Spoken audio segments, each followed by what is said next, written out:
Ranjam's had a genuine born-again experience. This is something that is not converting to a religion particularly. But what it is it's an experience of seeing reality for what it actually is. Understanding and experiencing God and remembering who you really are, who you were before you were born. Please explain my direct experience with God. Okay, I'll do it. Let me start here.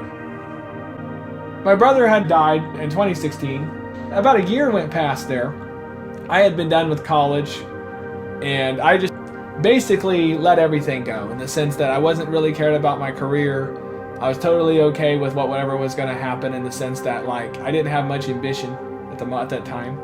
And I decided for fun, I'd studied all this stuff in college. I'm like, for fun, let's take a look at this. I'm studying both Eastern and Western theology for fun on my own, not telling a whole lot of people. And something started to click. And it led me to understand very, very quickly where the bridge between East and West is. I started to understand very, very quickly where God is, which is not just in a galaxy far, far away, which I knew this before, but the difference is I started to hear God without looking at books and without reading. I put all that stuff away. But I started to hear God through everyday experience, best way to put it, to the point where I started to recognize that at every turn of your life, in every given day, at every single moment, that God is speaking. And I was like, well, I thought that was kind of fun. I was like, well, that's kind of fun, you know. It sounds like something that a crazy person would say. But what's that mean? Well, it means that there was nothing that was happening by coincidence, but I was subtly being talked to. I just like to put it that way. And it's like, okay, well, that's cute. Well, maybe not, you know. You can be doubting Thomas if you want. So I'm going to put this stuff to the test. And I'm going to start aiming for the highest morality in every situation. Not because of salvation, not because of any other reason, but just for fun and out of love. Not giving a crap at all about any of the doctrines, but just aiming for God out of love and fun. Love and fun at the same time. So I started doing that on my own without really telling anybody about it. And I discovered through that process how deep that rabbit hole goes, guys. That the more that you do that out of love and for fun, that fun part matters, believe it or not. Out of love and for fun, which means, you know when you play video games or you watch movies, you're not doing it because you're trying to go to heaven. You know when you're out playing basketball or football, you're not doing that because if you lose the game, you're going to hell. You're doing that because you have a passion for it. So when you approach God that way, and you're not trying to beat down God, you're not trying to tell God what to do, but you're just trying to experience the what is and go, you know what, let's just see for fun.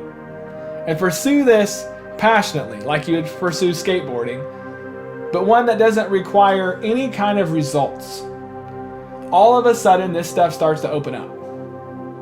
And at one point or another, I was going down that rabbit hole pretty deep, and I started to realize, it clicked with me, that not only is God talking to me through all this, it's definitely the case that the people in my life, every single one of them are a lesson I've yet to learn from God that I've been ignoring my entire life. That's a humbling thing to recognize, isn't it? Your brothers and sisters, your mother and father, anybody who's left alive, especially people that are left alive, but even sometimes those that have passed, every person in your inner circle is like, there's a lesson from God there. Now, is everything they say purely good? I'm not saying that. I'm saying there's a lesson from God there that we've got to, if we humble ourselves to it, we'll recognize that we've been going our entire lives and have been ignoring those lessons. But one day, when I realized this, I brought all my family over. I didn't say a whole lot. I didn't tell them. I didn't tell any of them what I was doing. I invited everybody, called everybody spontaneously at once to see who would answer my call. Because that was the first test. When you call all your friends and family and say, hey, can you come over here? Who answers the call and who doesn't answer the call? That was my first read. The people who actually showed up to that were the people that I needed to learn the most from. They were the people that mattered in that particular case. I had written them all down. And I was on a journey that day to try to, because I already understood that God can talk to me through the walls. I already understood that God's talking to me through all. I was like, yeah, sure, yeah. I can play basketball and the ball always bounces my way when I'm looking towards Christ. I got that. I was like, that's cute, that's cool. But I wanted to go ahead and just go for it, you know? What about the people in my life that are made in the image of God? What about them? You take that leap that I just said and you do what I just said. You invite everybody over, kind of like a Thanksgiving, but there's no holiday. I dare everybody who's in this live stream to do this. I double dog dare you, especially if you don't believe. Invite everybody in your closest circle. Now, if you've already got a family, like you've got 2 or 3 kids, still pay attention to them too. Pay attention to your wife, pay attention to your kids, and pay attention to all the people who come in, and ask yourself, what kind of lessons are each of these people supposed to teach me that I don't already know? What dark spots do they represent that God's been chattering? If you don't believe in God, you can say the universe. The lessons that the universe has brought them to me for. I'm just going to say God. Because in my case, I knew it was God. So all these people are in there, and I didn't say a whole lot. And my mom started in. I remember one conversation, I was doing a lot of listening, and she recognized that there was something different going on. You know, because I listen anyway. You know, I used to not be a chatterbox. I spent a lot of time observing. Get one of these, like one of these notebooks. If you got to write things down, just do this as an experiment, not out of love for God. Just do it out of love for family and friends. It doesn't have to be just blood, because some people I called were friends too. Try to figure out why they're in your life and who they represent psychologically. And then if you can get the spiritual side, even better. I did that. And my mom came to me in a conversation. Everybody knows my mom passed away. But this is way before that. And she started in on that. You don't understand. And typically, it's responded with, no, you don't understand. But she was talking to someone who had invited her that day for a particular different reason, for a totally different reason. So when she started in on that you don't understand stuff, like she always does, I answered with, help me understand. Help me understand. I want to understand. Purely out of love, I asked my mother, help me to understand. You start doing that with your family and friends. You start doing that with your brothers and sisters. I don't care what religion that you're in. You're going to wake up to what's going on in your life. Every person met is a personal lesson from God. There's a lot of people who don't want to know that. A lot of people are not interested because it bursts their bubble of complaint. It bursts their bubble of pain and suffering. Because instead of pain and suffering and complaint, they got to take a humbling position. The same kind of position that Jesus says. Take the beam out of your eye before you even try to take the speck out of someone else's.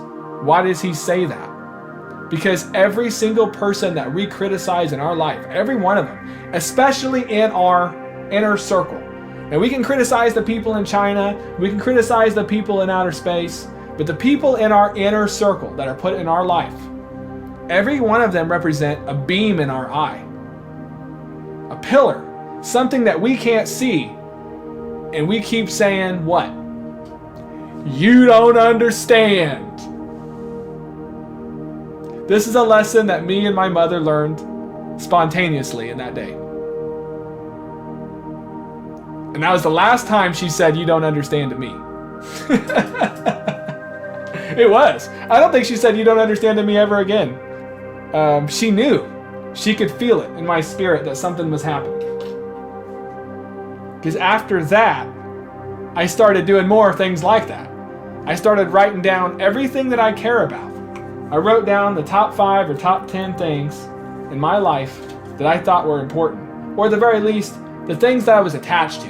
I was going the Buddhist direction for fun. These are my attachments. These are the things that I think matter currently. And I'm not talking about like things I tell other people.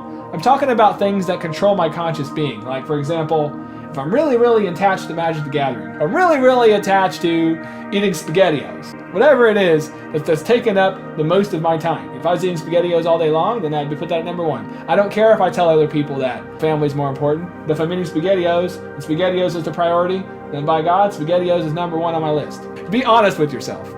So I was honest. I was totally clear. I didn't have to be dishonest with myself. There was nobody else in the room but me and God. I didn't have to be dishonest. What do I spend the most time on in my day? What am I doing? What do I really care about? And I started playing off these things. Like, what if I let go of this and this? What if this didn't matter, but this did? And somewhere along that, between the people version, me hearing starting to hear God coming from all directions, and me doing that, it was probably 1 p.m., something crazy. It was like really daylight. I had plenty of sleep. Okay. Drug-free. I am completely medication-free, completely drug-free, no antipsychotic medication, no antidepressants. I don't even take aspirin. The only thing I take is like NyQuil once in a while. But I was like that back then. So I'm not putting myself on a pedestal. What I'm saying is that I wasn't under the influence of anything but God. And everything else that I was under the influence of, I was calling out. I was calling it all out. Every bit of it. From people to inanimate objects. Every last thing. So at 1 p.m. or 12 p.m. or something along those lines, as if time itself kind of just froze. But it's not like it froze, but a lot of people might describe it something like that. But it was something like all of time was unified. And the hallucination of our life broke down. It wasn't that I was hallucinating, it was that this ongoing hallucination that we were experiencing dissipated. And I saw things for what they really are. And it was God behind that. And it felt as if, like I said, it's really hard to describe. That's why many people write books, I suppose. But you know it's not the devil because there's nothing else that really exists but God. The devil can't trick you there. And you feel every single emotion at once, at the highest level. From tragedy to love, to sadness, all of it. But the most that you feel is love.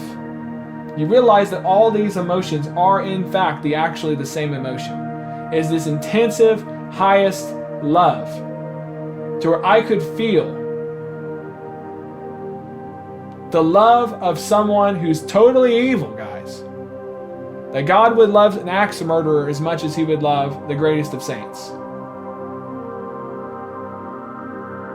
At that intensity. God loves those people equally. And it's really hard to describe. And you realize that every single thing that's happening is happening exactly the way it's supposed to. And you see the past, present, and future. You know why you were born. You remember who you were before you were born. And in order to get out of that state, you have to willingly, with your free will, which some people think doesn't exist, you have to be willing to let go of something from that experience in order to come back like this. And when you do, I would say for at least the first day, you forget the character you were playing.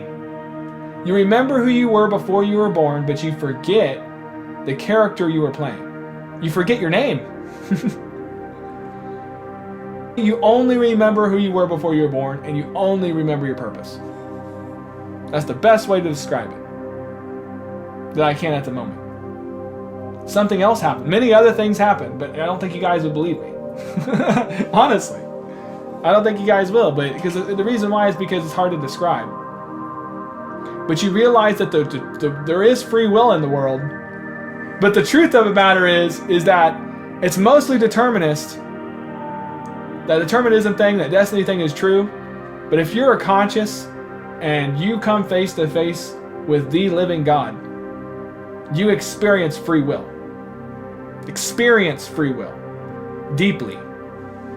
And it's almost as if the entire universe could change at any time. It's almost as if when you come down from that the whole world transforms because of it, not just you. It sounds blasphemous. It sounds crazy. But I will say that in my particular case, when you come face to face with God, and God is there, loves you so much, would give you anything.